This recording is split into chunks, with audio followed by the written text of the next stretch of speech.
Shalom Bapak Ibu semua, para dosen dan mahasiswa dan semua Bapak Ibu yang mengikuti ibadah ini, ibadah Sekolah Tinggi Agama Kristen Kupang, dengan tema Pesona Dunia yang ketiga.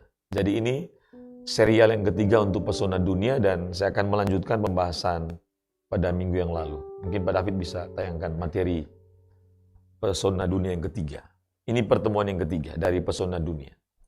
Nah, saya berharap Bapak Ibu memperhatikan dengan sungguh-sungguh, fokus, konsentrasi, karena ini untuk pertemuan yang ketiga ini kita melanjutkan pembahasan tentang strategi iblis ya. Bagaimana memikat, mempesona, menyihir setiap orang percaya. Mari kita lanjutkan Bapak Ibu. Ya. Ayat dasar kita masih yang sama, Galati pasal 3 ayat 1. Ya, saya tidak akan bacakan lagi. Dan sekarang minggu lalu saya sudah sampai kepada pembahasan strategi iblis, ya. Waspada dengan strategi iblis, dan sudah sampai kepada pemetaan strategi iblis, dan sudah sampai juga kepada 5M, proses iblis menaklukkan manusia. Pertama menawarkan, kedua membujuk atau merayu, yang ketiga memikat, yang keempat menjerat, yang kelima mengikat. Nah, di mana kondisi kita sekarang? Dan kalau kita bicara tentang menawarkan, maka ingat baik-baik, iblis tidak pernah menawarkan kepada kita tawaran yang tidak pernah kita suka. Selalu yang kita suka. Jadi tidak mungkin iblis menawarkan sesuatu yang kita tidak suka. Pasti kita suka. Dan ini yang menjebak setiap orang. Dan faktanya bahwa strategi iblis itu efektif dari zaman ke zaman. Termasuk ketika di Taman Eden. Manusia pertama pun tumbang. Jangankan Taman Eden, surga aja dia berani. Ingat, surga saja iblis berani loh. Berani. Tuhan Yesus aja ketika di bumi, iblis berani loh menggoda. Berani loh menawarkan sesuatu. Berani loh menipu dengan tipu muslihat. Apalagi saya dan saudara. Nah, ini tidak boleh dianggap remeh tentang oknum satu ini, ya.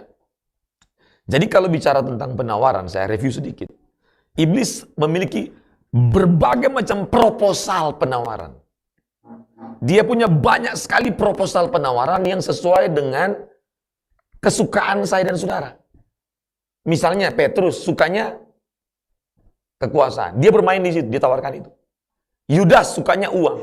Dia pasti bikin proposal penawaran yang berhubungan dengan uang, pasti. Ada orang yang memang sukanya seks. Maka iblis akan membuat proposal penawaran pasti temanya seks. Betul? Yang akan diarahkan kepada pikiran kita, yang ditawarkan tiap hari itu proposal yang berhubungan dengan tema seks. Selalu ada proposal penawaran kepada saya dan saudara. Maka Alkitab berkata bahwa iblis itu seperti singa yang mengaum. Dan dia tidak pernah istirahat, Bapak Ibu. Kerjaannya hanya membuat penawaran, proposal terus. Kalau misalnya sekelas kita pendeta begini, kalau bukan kekuasaan sebagai gembala jemaat, atau ketua wilayah, atau ketua sinode. Tapi ada lagi bagian divisi yang lain. Dia tahu ada pendeta-pendeta yang suka uang. Dia bikin proposal penawaran uang. Ada pendeta-pendeta yang suka mobil mewah. Dia bikin proposal penawaran mobil mewah.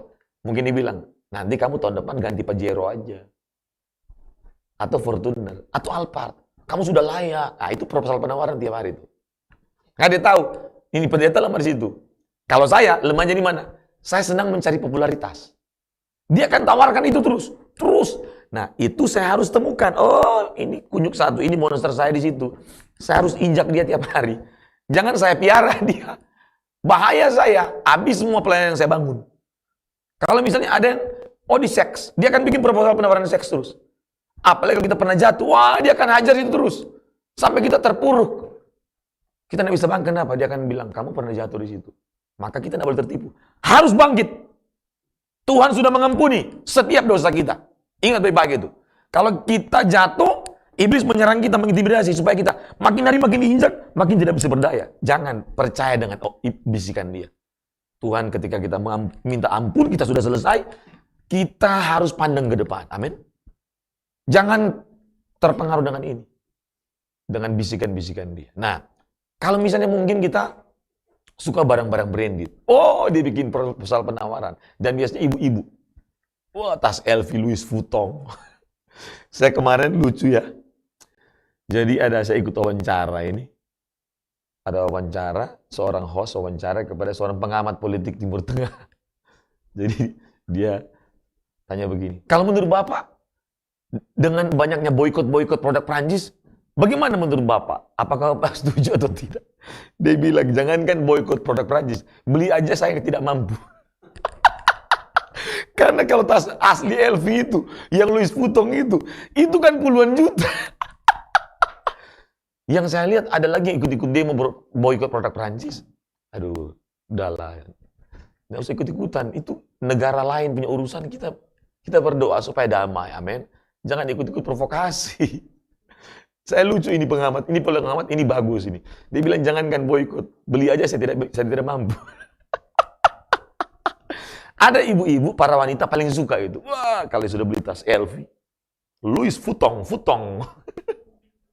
Dia mulai jalan di tetangga pun depan. Dia mulai jalan begini.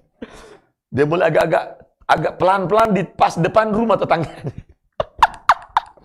Nah, kalau ada tetangga itu iri hati, dia cuma hidup dengan iri hati terus.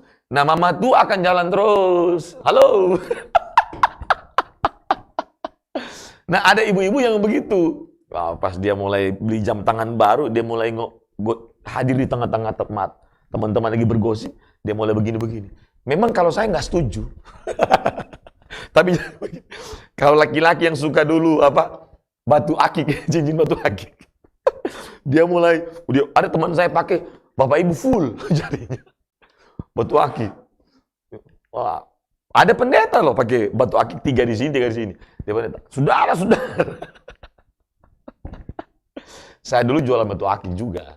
Cuma saya tidak hobi. Sekarang jam tangannya saya nggak hobi pakai. Cincin juga saya nggak hobi pakai. Kosong semua. Saya lagi belajar mendidik diri saya, berangsur-angsur untuk mengurangi apa yang dianggap standar umum harus dipakai, sampai pada tahap di mana sebelum saya mati, saya tidak perlu pakai. Amin, saudara. Jadi berangsur-angsur. Mulai latih bagaimana supaya apa yang mengikat, orang itu pakai, standar nggak masalah, nggak berdosa. Kalau kita sudah levelnya, sudah mengerti kebenaran begini, bukan standarnya orang pakai tidak berdosa. Tuhan suka nggak? Halo? Penting nggak buat Tuhan? Halo? Penting nggak buat pelayanan? Jangan sampai jam tangan, normal pakai jam tangan, tapi mohon maaf ya, 50 juta harganya. Ternyata, mohon maaf, penghasilan kita cuma 10 juta. Nah, kita sedang hidup dengan proposal penawaran iblis yang setiap hari itu kita sedang mengakomodir, menerima tawaran-tawaran iblis setiap hari. Dan kita sedang menyuburkan keinginan daging kita. Ini berbahaya.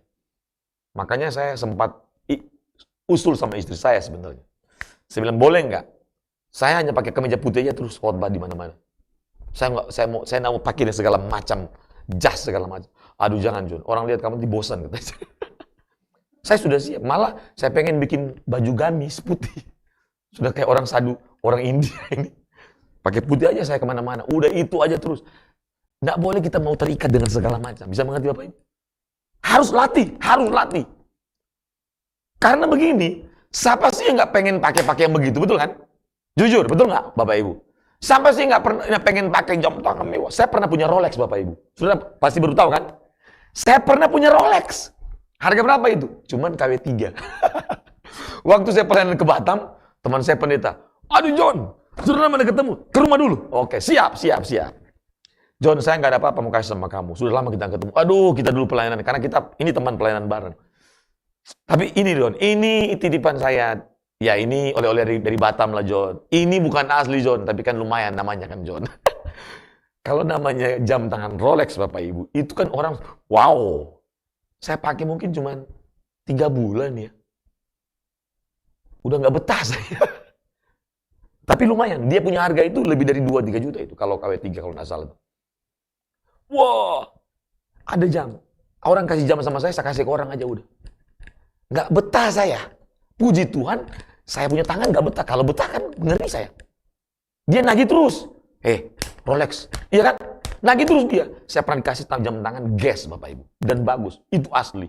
Waduh, senang. Ya mungkin asli, bukan asli banget ya. Tapi kayaknya lumayan. Dibeli dari Korea, bayangin. Tapi kayaknya biasa aja sih. Karena saya tidak terlalu suka. Bisa mengerti? Tapi yang saya suka, popularitas saya. Iblis tahu. Oh, kamu nggak suka ini. Uang bagi saya itu nggak masalah. Iblis tahu, saya nggak suka uang saya. Tapi dia tahu. Oh, kamu popularitas. Oh, kamu di seks, kamu belum lulus. Dia kan tahu. Saya belum lulus. Mungkin saya pernah digoda. Pernah saya digoda. Karena mungkin saya lagi kuat. Coba kalau lagi lemah. Bisa ngerti Bapak Ibu? Jadi jangan coba-coba menganggap remeh dengan oknum satu ini. Jangan coba-coba. Maka kita harus meningkatkan kewaspadaan ilahi. Catat ini.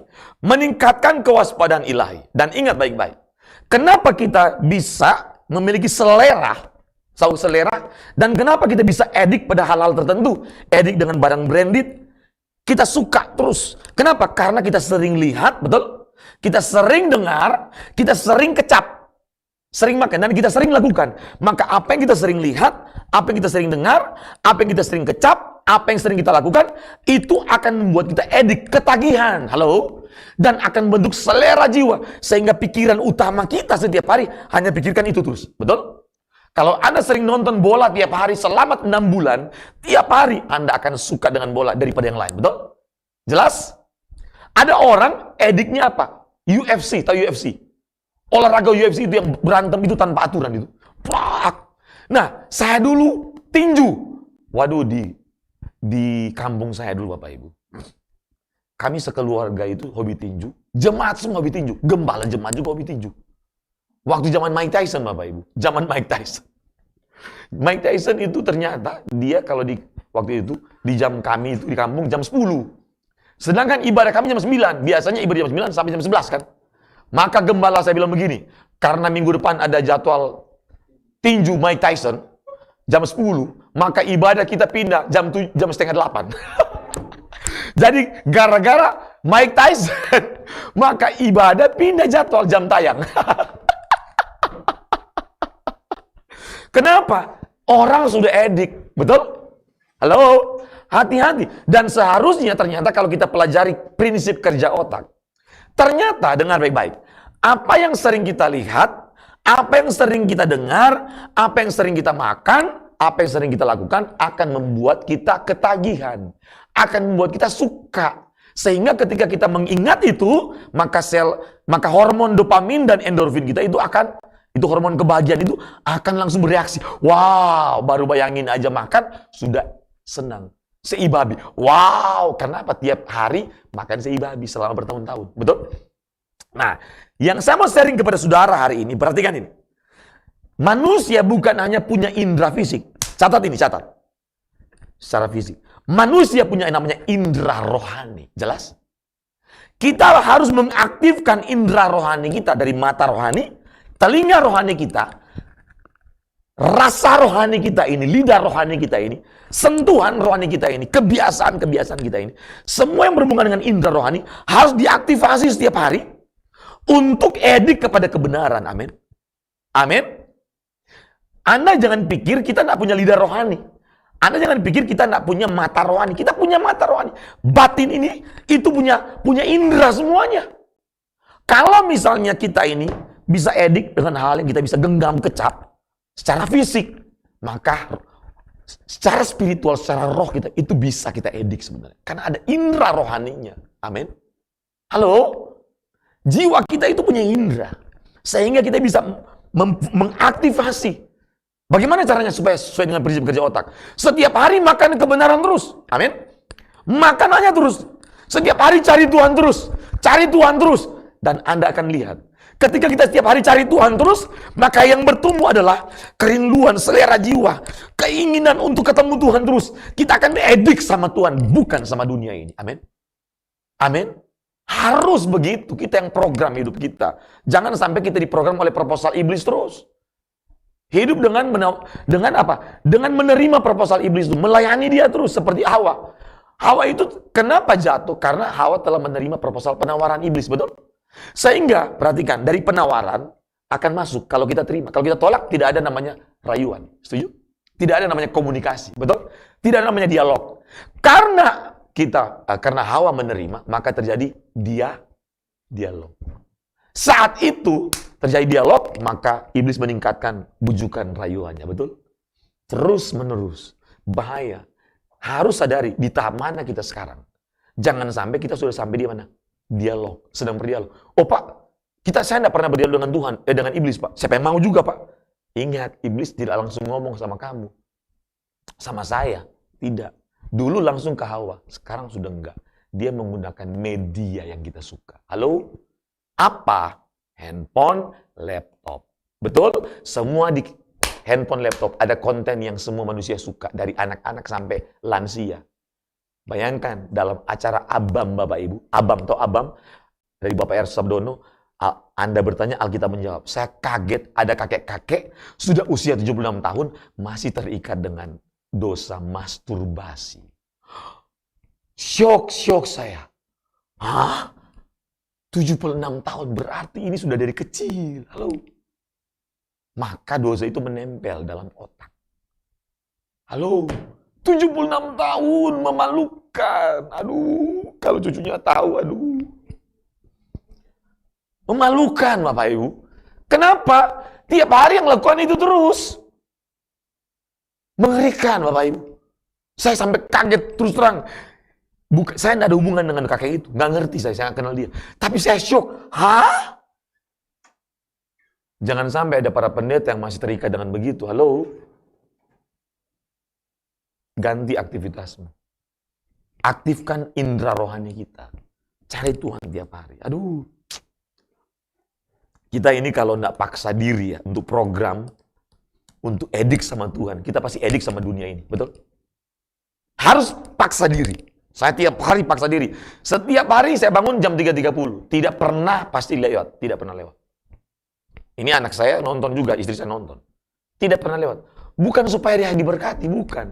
Saya ketemu Tuhan memang karena saya sudah edik, amin. Saya sudah ketagihan, sudah nggak bisa lagi begini. Capek, aduh lah. Oh nggak ada lagi. Roh saya udah bangkit, udah tahu jam 3.30 udah ketemu. Semua pertemuan boleh batal, tapi pertemuan dengan Tuhan tidak boleh batal. Dan menyelamatkan hidup saya Bapak Ibu. Karena saya banyak kekurangan. Banyak sekali dosa saya. Banyak. Ngeri Bapak Ibu. Saya punya masa lalu itu ngeri. Mengerikan. Serius. Makanya saya cari Tuhan terus tiap hari. Kita lah yang berjuang untuk mematikan monster-monster kita. Tidak bisa orang lain. Tidak bisa orang lain mematikan monster kita. Kita sendiri yang mematikan monster kita sendiri. Karena itu tanggung jawab saya dan saudara. Ya. Jadi tiap hari iblis menawarkan proposal. Temukan, identifikasi proposal apa yang kita ditawarkan sama iblis. Dan media apa yang iblis gunakan untuk berkomunikasi dengan kita. Halo? Harus kita temukan. Jangan sampai kita nggak tahu. Sudah sampai kapan? Memikat. Setelah memikat, Anda akan masuk kepada fase terjerat. Anda akan dijerat oleh iblis. Kalau sudah terjerat, sebentar lagi sampai terikat. Kalau sudah terikat, sudah susah keluar. Halo? Anda bayangkan penjara. Anda tidak punya kuncinya. Itu seperti itu. Iblis mengikat seseorang itu seperti itu. Nggak bisa keluar lagi. Di rantai yang betul-betul hanya iblis punya kuncinya. Wah, sebelum diikat, kita harus keluar. Amin. Hanya kebenaran yang bisa memerdekakan kita dari ikatan-ikatan itu. Amin. Orang tidak suka kebenaran, nggak bisa. Makanya hari-hari ini perbanyak tiap hari dengar firman. Cari firman, baca firman, berdoa tiap hari, cari firman, baca firman. Banyak sekali khotbah-khotbah di YouTube itu. Banyak sekali. Tapi ingat, cari yang betul-betul murni kebenaran. Kalau bukan kebenaran, maka hanya menyuburkan daging. Dan kalau menyuburkan daging, membunuh roh kita. Halo? Tapi kalau kebenaran, pasti menghancurkan daging kita. Dan apa? Dia akan membuat kita makin hari makin merdeka dalam Kristus. Waduh. Kita tidak boleh dibodohin sama iblis. Kalau kita dibodohin sama iblis Bapak Ibu, percuma sudah jadi Kristen 10 tahun, ternyata ya diperbudak lagi sama iblis. Bahaya kita. Oke, kita lanjut ya. Pertemuan kali ini kita langsung kepada detail cara kerja iblis. Langsung aja. Pengantarnya udah panjang saya. Detail cara kerja iblis. Oke, langsung ke detailnya aja. Cara kerja iblis. Ya, stop. Stop ke atas. Ya. Detail cara kerja iblis. Yang pertama, menggunakan media yang tepat. Selalu iblis menggunakan media yang tepat. Sesuai dengan kita punya selera. Anda kalau sering buka ya, YouTube ya, atau misalnya Netflix, itu AI, dia kekuatannya kan artificial intelligence. Maka AI itu sudah mengolah. Karena kita mau masuk ke YouTube kan kita perlu apa? Dia sudah tahu kita punya akun. Nah, akun kita itu profil sudah tahu, maka AI akan mengidentifikasi kita ini siapa, betul? Usianya apa, betul? Dari mana dan apa selera kita. Nah, sesuai dengan usia kita itu apa yang kita suka. Nah, makanya kalau bukan Netflix, film itu seperti disortir sesuai dengan selera kita. Bisa mengerti? Hebat sekali ya. Iblis tahu. Dan iblis menunggangi di setiap inovasi teknologi. Sudah tahu, semua aplikasi, semua teknologi, itu bukan cuma orang IT yang dilibatkan untuk dibuat. Seluruh profesor, seluruh ahli. Termasuk profesor psikologi. Dalam rangka apa? Supaya konten-konten yang akan nanti mengisi di setiap aplikasi itu. Konten-konten yang menjawab dari mulai anak usia 0 tahun, 1 tahun, 2 tahun, sampai usia orang tua dewasa. Karena mereka nggak mau rugi. Dan ingat, coba lihat, selalu apa? Ada versi 1, betul? Version 1, version 2, betul? Ada waktu update, supaya kita tagihan terus, mengikuti terus, betul? Iblis menitipkan benihnya di setiap zaman. Halo? Mengerikan, Bapak Ibu. Orang kalau nggak ngerti strategi iblis begini, dibodohin terus dia. Makanya saya sangat suka mendalami ini. Saya sudah mengkhotbahkan ini kan dari bisikan iblis kan. 5 seri kalau nggak salah, atau 6 seri bisikan iblis. Bulan Juli dan Agustus yang lalu. Wah, ketika mendalami ini, ternyata termasuk Yudas, Rasul, bendahara Tuhan Yesus. Jangan heran kalau misalnya bendahara gereja jatuh karena uang. Ya bendahara Tuhan Yesus aja jatuh, bagaimana bendahara gereja? Benar nggak? Jangan heran kalau pendeta jatuh atau ketua sinode jatuh. Ya ampun. Yudas aja, murid langsung Yesus jatuh bagaimana? Jangankan Yudas, manusia pertama aja yang tiap hari ketemu Tuhan, ngobrol dengan Tuhan aja jatuh, betul kan? Apalagi kita yang sudah hidup jauh ribuan tahun kan jaraknya. Waduh. Maka harus tergila-gila, harus bangun. Jadi begini, program diri kita hanya tergila-gila mencari Tuhan, bukan yang lain. Amin. Harus program. Tapi begini, bukan begini kalau namanya tergila dengan Tuhan.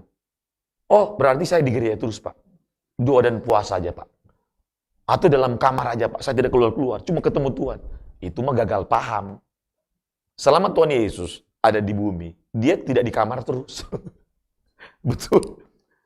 Dia atur semuanya. Tuhan Yesus pagi-pagi benar dia sudah menyendiri dan berdoa, betul? Setelah itu, dia tahu ada bagian apa? Bekerja, melayani, apa? Memberitakan Injil, itulah pekerjaan Yesus yang paling utama. Jelas ya? Sore malam lagi, dia menyepi lagi, dia berdoa, betul? Semua seimbang. Ada waktu bergaul, ada waktu memuridkan. Semuanya seimbang. Hidup yang seimbang ini bagus. Amin. Tapi begini, jangan ada yang mendefinisikan begini. Oh, berarti kalau hidupnya itu untuk Tuhan, semuanya untuk Tuhan, semua di gereja terus. Di gereja terus. Istri tidak diurus, suami tidak diurus, anak tidak diurus. Itu nggak benar itu. Makanya harus benar memahami kebenaran. Oh, berarti kalau misalnya saya hidup untuk Tuhan, saya sudah nggak usah kuliah ya Pak ya. Saya pelayanan aja deh Pak. Iya kan? Nggak bisa. Kuliah itu bagian dari ibadah, bagian dari pelayanan. Amin. Saudara tahu kata avoda itu dalam Kejadian 2:15 itu mengandung 3 arti. Bekerja, ibadah, melayani. Kalau dari bahasa Yunaninya, ini kan bahasa Ibraninya. Bahasa Yunaninya itu latrewo. Ibadah latrewo. Ibadah sejati. Ternyata itu latrewo itu bukan dalam pertemuan di gereja. Tetapi seluruh hidup kita ibadah kepada Tuhan 1x24 jam. Amin. Jadi hidup kita lah ibadah, bukan liturginya. Setuju? Halo? Bukan upacaranya. Bukan. Maka harus belajar kita. Kalau nggak belajar, ya kita segagal paham nanti. Oke. Menggunakan media yang tepat. Iblis selalu menggunakan media yang tepat. Yang kedua, menemukan pintu masuk. Jadi Dia tahu medianya harus tepat. Misalnya menyasar saya nih. Media harus tepat sesuai dengan yang saya suka. Nah, kenapa? Karena itu akan menjadi pintu masuk, betul? Menjadi pintu masuk. Maka ketika saya melayani dia, maka itu menjadi pintu masuk. Itu akan dia memiliki pintu masuk dan itu menjadi landasan pacu. Menjadi tempat untuk dia bisa berpijak atau tempat untuk apa? Dia menanam benih. Betul? Kalau dia sudah masuk, dia dapat tempat, dia mendapat tanah kita, tanah hati kita, dia akan tanam benih itu. Betul? Benih sesat. Yang ketiga ya. Setelah ditanam, maka dia punya tugas apa? Dia kirim untuk merawat. Betul? Dirawat. Supaya apa? Benih yang sudah pernah ditanam itu bertumbuh. Nah, kita ini punya benih-benih masa lalu. Betul? Halo? Harus kita beresin. Jangan kita ikut merawat juga. Wah, bahaya. Kita punya hobi dulu misalnya, hobi bola. Jam 2 sampai jam 4 pagi, mata ini tidak pernah ngantuk kalau bola, betul kan? Selama bisa sebulan atau 2 minggu kalau Piala Dunia, benar kan? Wih, saya dulu begitu kan. Wah, melek terus saya. Nggak usah pakai selotip begini. Nggak perlu. Pokoknya kalau jam 2 udah bangun saya. Kenapa? Hormon dopamin saya sudah berfungsi. Kebahagiaan. Nonton bola itu bahagia, betul? Wah, nagih dia. Tinju, sama. Saya pikir-pikir, kenapa ya kalau pas berdoa, pas dengar kata doa, pas dengar, ayo berdoa, langsung, betul kan? Pas bilang, ayo kita ibadah. Bedakan antara kelelahan dan kebiasaan. Kalau Anda ibadah, misalnya ibadah rutin itu tiap minggu ya, masih 3 bulan sekali Anda ngantuk, itu kelelahan. Tapi kalau pas selalu ibadah, selalu doa, Anda itu kebiasaan buruk, bukan kelelahan. Jangan Anda membela diri. Maka banyak orang tidak pernah lulus dari hal yang seperti ini. Kenapa? Dia kompromi. Dia bilang, itu kan kelelahan. Tapi tiap hari, tiap minggu, tiap kali ibadah kau kelelahan. Ini ada sesuatu yang salah. Maka kita harus beresin. Amin. Maka saya rubah. Saya dulu hobi bola. Saya bilang, enggak. Saya harus bunuh monster itu. Udah nggak terikat saya sekarang. Padahal dulu gila banget saya. Waduh, ngeri. Istri saya sampai pusing. Kamu itu kalau bola ngeri banget, John. Sudah pendeta saya. Kalau tinju, kalau tinju mengerikan. Mau jam berapapun kalau Tyson. Ternyata kok bisa? Saya pikir-pikir. Kalau hobi kok bisa ya? Kenapa sama Tuhan saya itu kayaknya begini-begini? Kayak nggak stabil gitu loh. Nggak bisa. Saya harus didik saya punya diri ini. Kalau yang jahat bisa saya perjuangkan. Gimana untuk yang berhubungan dengan kebenaran saya nggak perjuangkan. Amin. Untuk hidup fana aja saya perjuangkan untuk hobi. Apalagi hidup kekal. Maka saya record tahu. Saya kode ulang. Cara berpikir saya, mindset saya. Saya kode ulang. Dan saya bertanggung jawab untuk mengkode ulang dengan apa? Kebenaran. Benih-benih yang lain saya cabut semuanya. Ganti dengan benih baru. Amin. Wah, ternyata ketika stabil, konsistensi, disiplin menyelamatkan saya. Amin. Kenapa banyak orang tidak bisa mengganti kebiasaan buruk? Karena tidak disiplin, tidak konsisten. Halo? Tapi pengen, Pak. Kalau dengar khotbah langsung, iya betul Tuhan. Betul Tuhan. Betul, saya mau bertobat. Setelah keluar dari ruang ibadah, sudah nggak ada tuh. Kembali ke habitat lama lagi. Kebiasaan buruk lagi. Video porno, drama Korea. Tapi pas dengar khotbah lagi, ya Tuhan, saya ini terikat dengan video porno. Tuhan, saya mau bertobat. Pas pulang di rumah lagi, masuk kamar, langsung ingat. Di kamar itu dia melakukan semuanya. Iblis ingatin semuanya. Pas sendiri. Kamu lagi sendiri sekarang. Mantap. Ada film baru. Waduh. Ini yang terjadi. Apalagi mahasiswa. Mahasiswa Stakupang. Ya. Justru di masa-masa ini, itu masa yang sulit untuk hidup kudus, betul? Susah. Saya selalu bilang, anak-anak generasi milenial hari ini, itu sulit diselamatkan. Sulit untuk diajak untuk hidup kudus. Mereka sudah nggak suka, betul? Kenapa? Karena jiwa mereka sudah direnggut oleh hobi. Direnggut oleh barang-barang branded. Direnggut oleh kenikmatan dunia. Direnggut oleh kemewahan dunia, betul? Pendeta aja tumbang kok. Lihat aja kalau pendeta khotbah. Kita bisa tahu kok, ini materialistis. Bukan Tuhan. Tapi spiritnya kita rasa, betul? Halo? Rasa kita. Rasa pasti. Ini pasti ada hubungan dengan Tuhan. Ini kayaknya enggak ini. Kita rasa spirit kita sama kok. Amin. Makanya tidak bisa tipu Tuhan. Di mimbar begini, kita tidak bisa tipu Tuhan. Selalu ada peluang kita bisa tipu Tuhan. Tapi Tuhan tidak bisa ditipu. Manusia kita bisa tipu, bisa kamuflase. Tadi malam nonton video porno, khotbah. Pas minggu pagi. Wah, aduh. Tadi malam baru nonton UFC 3 jam. UFC, tahu UFC kan? Yang berkelahi itu. Tinju sampai jam 3 pagi. Sudah nggak ada jam 2, langsung tidur, ngantuk. Bangun pagi, tanpa persiapan, langsung mau khotbah. Itu mau khotbah apa? Gambar semua yang muncul bukan gambar kudus, semuanya perkelahian. Halo? Apalagi kalau pornografi. Waduh, Anda memberikan sampah kepada jemaat. Spirit yang alirannya itu kotor. Aliran air dari spirit kita itu kotor semua. Halo? Mengerikan ini. Saya didik diri saya keras sekali, Bapak Ibu. Maka tidak pernah jam 3.30 lewat. Saya didik. Harus setiap hari. Harus, tidak boleh tidak. Itu dulu. Tidak mungkin kita itu tergila-gila sama Tuhan kalau kita tidak pernah intim. Amin. Kalau nggak ada relasi, nggak bisa. Percaya sama saya. Orang yang pacaran, tidak mungkin kangen banget kalau 2 minggu sekali ketemu. Sebulan sekali ketemu. Pacaran 5 tahun. Long distance relationship. LDR. Sebulan sekali ketemu. Mau kangen apa? Apalagi sekarang cuma iPhone. Halo, apa kabar? Kenapa nggak datang? COVID. Lagi COVID katanya. Iya kan? Tapi kalau tiap hari ketemu, cinta itu bertumbuh. Betul? Halo?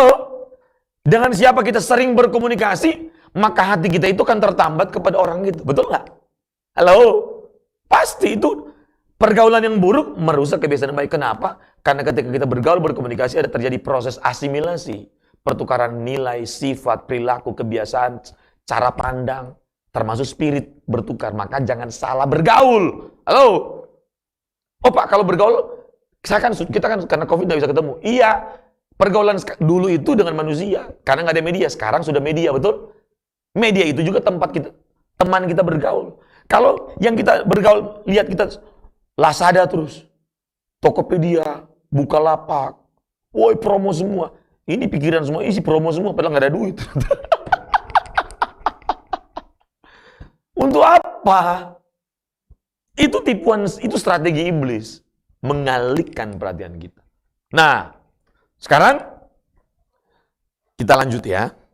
Jadi dia menggunakan media yang tepat. Ini detail cara kerja iblis. Setelah itu dia menemukan pintu masuk, maka ditanam benih itu. Baru dia rawat. Sistematis cara kerja iblis. Ini ngeri nih, oknum ini. Dan setelah rawat, dia akan tunggu apa? Masa penuaian. Dia tuai. Nah, lihat. Iblis bekerja dengan planning yang matang. Planningnya matang. Nggak pernah matang. Matang dia. Terencana dan selalu siap siaga. Perhatikan ini. Satu bidang A misalnya. Anda misalnya menggeluti bidang A. Selama 10 tahun pasti Anda expert. Betul? Jelas ya? Kalau saya menggeluti satu bidang A selama 10 tahun, 15 tahun, 20 tahun. Itu terus yang saya kerjakan. Pasti saya expert. Pasti expert. Iblis sudah ribuan tahun menggeluti bidang ini. Visinya tidak pernah berganti, betul? Dia tidak pernah ganti pekerjaan, betul? Anda bayangkan dia sudah pelajari ilmu ini, menumbangkan manusia, itu ribuan tahun. Ini mata kuliah dia sendiri yang dia ciptakan. Maka dia ciptakan sendiri, strateginya dikembangkan, berinovasi terus. Maka jangan heran, ada inovasi dan kejahatan berinovasi, betul? Halo? Kenapa? Ini mata kuliah ini sudah ribuan tahun. Dan inilah pekerjaan dia. Satu pekerjaan yang dikerjakan sudah bertahun-tahun, maka akan buat orang itu expert. Betul? Akan jadi ahli. Iblis ahli menumbangkan orang. Halo? Harusnya kita ahli melakukan kebenaran. Amin? Amin? Baru kita bisa menghancurkan pekerjaannya. Caranya gimana? Kita kenali. Ini oknum ini. Kunyuk satu ini apa? Seperti apa cara kerjanya dia? Nah ini cara kerjanya. Kita sering kali, mohon maaf ya, baru kerja 6 bulan, so ganti pekerjaan. Kenapa? Tidak betah. Kenapa? Gaji sedikit, Pak. Kenapa? Aduh, tidak kondusif suasana kerjanya, Pak. Kenapa? Aduh, semua itu orang Timur semua, Pak. Orang Rote semua. Orang Manado semua itu, Pak. Orang Jawa semua, Pak. Oh. Tiap 6 bulan ganti pekerjaan. Lama-lama kau kalau nikah, tiap 6 bulan kau ganti pasangan.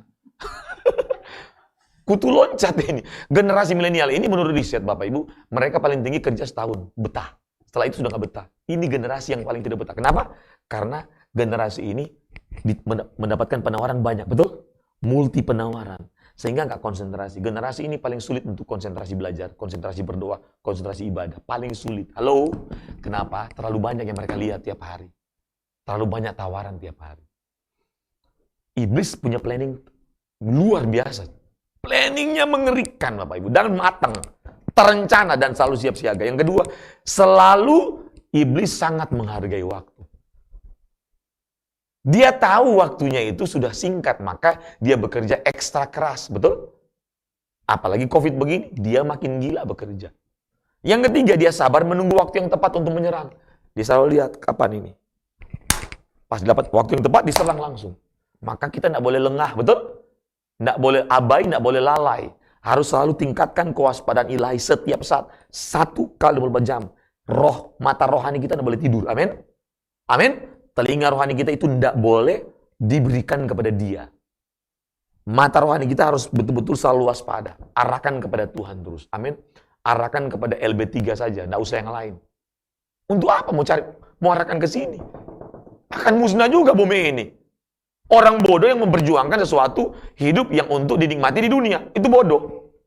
Perjuangkanlah hidup untuk dinikmati di kekekalan. Amin. Itu yang benar. Yang keempat, menyiapkan media atau senjata yang efektif. Yang kelima, iblis selalu kreatif dan inovatif. Jelas ya? Makanya Bapak Ibu, saking kreatif iblis ini dan inovatif. Dulu kan kita cuma punya 2 jenis kelamin, betul kan? Laki dan perempuan, betul nggak? Di Thailand sekarang sudah 6 jenis kelamin. Tahun depan mungkin sudah 8 atau 10. Bisa lama-lama jenis kelamin kita A sampai Z. Mengerikan. Sangat mengerikan kondisi zaman sekarang ini. Berinovasi dia. Dan ingat, iblis selalu tampil menarik dan memikat. Tidak pernah iblis tampil itu tidak menarik. Selalu menarik. Karena apapun dia bisa gunakan yang kita suka. Ya. Faktanya, iblis selalu berhasil memangsa korban setiap zaman.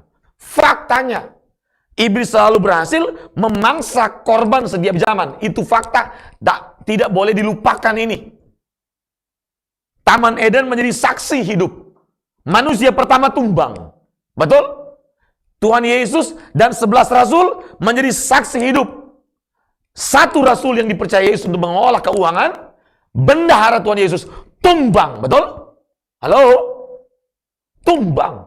Pertanyaannya, siapa kita? Manusia Taman Eden bergaul dengan Tuhan tumbang. Yudas yang tiap hari jalan dengan Tuhan Yesus tumbang. Apalagi saya dan saudara. Jangan anggap remeh. Jangan anggap remeh. Kenali media apa yang iblis gunakan untuk berkomunikasi dengan kita, berdialog dengan kita hari ini. Barang branded bisa. Kita suka mobil-mobil mewah, mobil mahal. Kita suka kemewahan, bisa. Kenapa? Dia akan menyasar keinginan mata kita, betul? Dia akan menyasar keinginan daging kita. Dan dia akan menyasar keangkuhan hidup saya dan saudara. Itulah menjadi apa? Sasaran tembak iblis. Jangan jadikan diri kita sebagai sasaran tembak iblis. Sebagai makanan empuk iblis. Ketika kita tidak menyadari ini, maka kita jadi bulan-bulanan sama iblis. Halo? Seharusnya kitalah yang menghancurkan pekerjaan iblis. Bukan iblis yang menghancurkan hidup kita dan pekerjaan kita. Amin. Minggu depan kita akan lanjutkan lagi. Masih panjang, selainnya 84.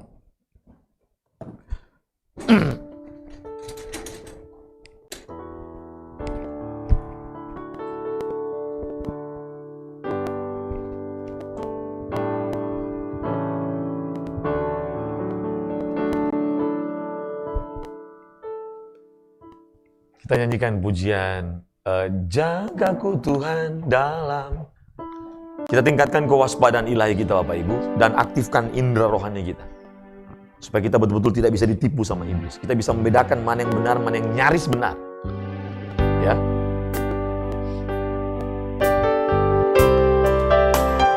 Katakan sama-sama pujian ini, jagaku Tuhan. Iya Bapak. Jagaku Tuhan dalam kebenaran. Jagaku dalam kesucian Bapa. Rinduku, amin, tetap di dalam-Mu, menikmati indahnya hadirat-Mu. Jagaku Tuhan, sekali lagi. Jagaku Tuhan. Ini doa kami Bapa, ini rindu kami Bapa. Jagaku dalam kesucian Bapa. Rinduku, amin, tetap di dalam-Mu, menikmati indahnya hadirat-Mu. Ku percaya, ku percaya Kau setia. Amin. Pegang tanganku, pegang tanganku, Roh-Mu yang kudus, Roh-Mu yang kudus, memimpinku ya Bapa, sampai katakan lebih sungguh, ku percaya, ku percaya Kau setia ya Bapa. Pegang tanganku ya Tuhan, Roh-Mu yang kudus memimpinku sampai sempurna,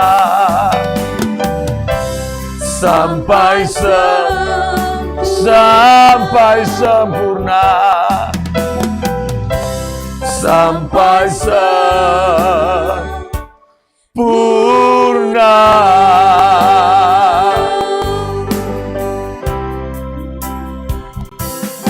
Kami mau Tuhan menjadi pribadi yang menyenangkan hati-Mu, dengan menjaga hidup kami, agar kami memperagakan hidup kami sesuai dengan kehendak. Kami harus pastikan kami hanya melayani pikiran perasaan Bapa. Tapi kami seringkali gagal Tuhan. Ampuni kami Bapa. Kami mau berjuang untuk terus hanya menyenangkan hati-Mu. Jagai hati kami, Roh Kudus. Tolong kami, mampukan kami. Dan kami berjanji, di dalam kami menyelesaikan usia hidup kami masing-masing, kami mau menjaga hati kami agar didapati Tuhan bersih, suci, kudus di hadapan Tuhan, tak bercacat celah. Tolong kami Bapa, tolong kami Roh Kudus. Bapa, aku berdoa, semua dosen dan semua mahasiswa Seta Kupang dan semua jemaat Tuhan, para pelayan Tuhan, hamba-hamba Tuhan yang mengikuti ibadah ini dimanapun mereka berada, jadikan kami sebagai pribadi-pribadi yang dipercaya Tuhan untuk menghancurkan pekerjaan iblis, untuk menyelesaikan visi Tuhan, bukan visi iblis. Kami hanya mau dipikat oleh Tuhan, bukan oleh dunia ini. Dan kami mau berjuang terus Tuhan. Berkati semua yang sudah mengikuti ibadah. Mari kekasih-kekasih Tuhan, angkat tanganmu dua-dua dan terimalah berkat Tuhan. Kiranya berkat dan anugerah daripada Allah Bapa, cinta kasih daripada Tuhan kita Yesus Kristus, penyertaan, pertolongan, tuntunan, pemeliharaan dari Roh Kudus menyertai kita mulai siang ini sampai Tuhan Yesus datang kedua kali menjemput kita pulang ke rumah Bapa di surga dan tinggal bersama-sama Tuhan Yesus selama-lamanya. Haleluya, bersama-sama katakan amin. Baik, terima kasih, Tuhan berkati. Bapak Ibu jangan lupa bagikan kepada minimal 10 orang ibadah ini, link ibadah ini, dan jangan lupa berikan like, share, dan komen, dan juga bunyikan loncengnya untuk dapatkan notifikasi dan untuk meningkatkan kualitas streaming kami. Dan jangan lupa subscribe Bapak Ibu. Terima kasih, Tuhan berkati. Shalom. Shalom.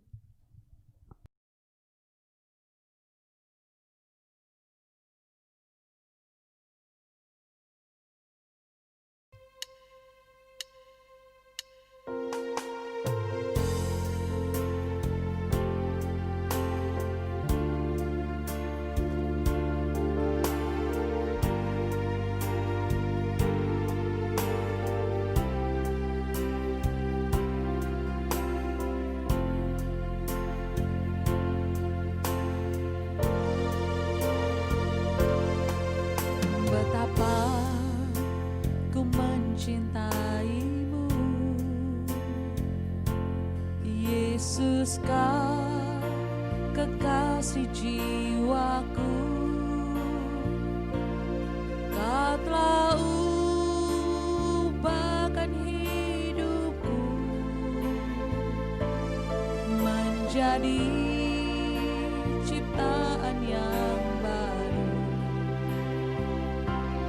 Kau telah korbankan hidupmu, darahmu hapuskan dosaku. Yesus kau selamatkan hidupku, Engkaulah segalanya bagiku. Ku mau selalu menyenangkanmu, ku mau selalu